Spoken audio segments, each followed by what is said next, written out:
మన దేశ సరిహద్దులు అంటే మనకు గుర్తొచ్చేదేంటి? ముళ్ల కంచెలు, తుపాకులు పట్టుకున్న సైనికులు, 24 గంటల పహారా. కానీ ఈ దృశ్యం చూస్తే మన దేశ భద్రత ఇంతేనా అని మీకు అనుమానం రావడం ఖాయం. ఒక వ్లాగర్ సరదాగా నడుచుకుంటూ బంగ్లాదేశ్ లోకి ఎలా వెళ్లిపోయాడో మీరే చూడండి.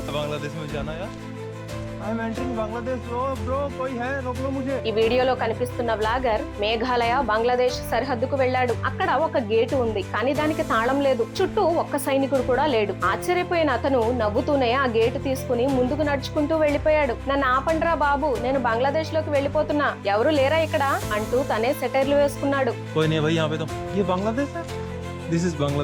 అతను ముందుకు వెళ్ళగా కొంతమంది స్థానికులు కనిపించారు. వాళ్లను అడిగితే కంచెకు అవతల ఉన్న పొలాలన్నీ బంగ్లాదేశ్ అని చెప్పారు.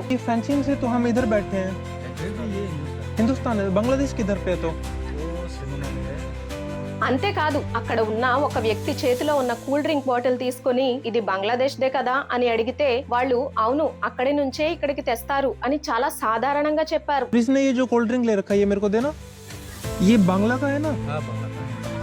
तो ये बांग्लादेश से इधर इंडिया में आता? नहीं, वो लोग लेके आता है, वो लोग लेके आता है। अच्छा, वो लोग यहाँ पे लेके आता?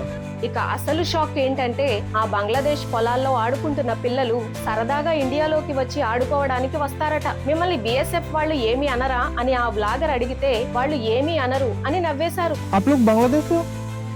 यहाँ पे खेलने के लिए आ जाते हो? आप लोगों को बीएसएफ कुछ नहीं बोलता? नहीं. ఇది చూస్తుంటే నవ్వాలో ఏడవాలో కూడా అర్థం కావట్లేదు. ఒక దేశం నుంచి ఇంకో దేశంలోకి రావడం ఇంత సులభమా? ఈ రోజు పిల్లలు ఆడుకోవడానికి వస్తున్నారు, రేపు ఉగ్రవాదులు, అక్రమ వలసదారులు రారని గ్యారంటీ ఏంటి? మన దేశ భద్రతపై ఇంత నిర్లక్ష్యం సరైనదేనా? ఈ షాకింగ్ వీడియోపై మీ అభిప్రాయం ఏంటో కామెంట్స్ లో చెప్పండి. ఈ నిజాన్ని అందరికీ తెలియచేయడానికి ఈ వీడియోను లైక్ చేసి షేర్ చేయండి. జై హింద్.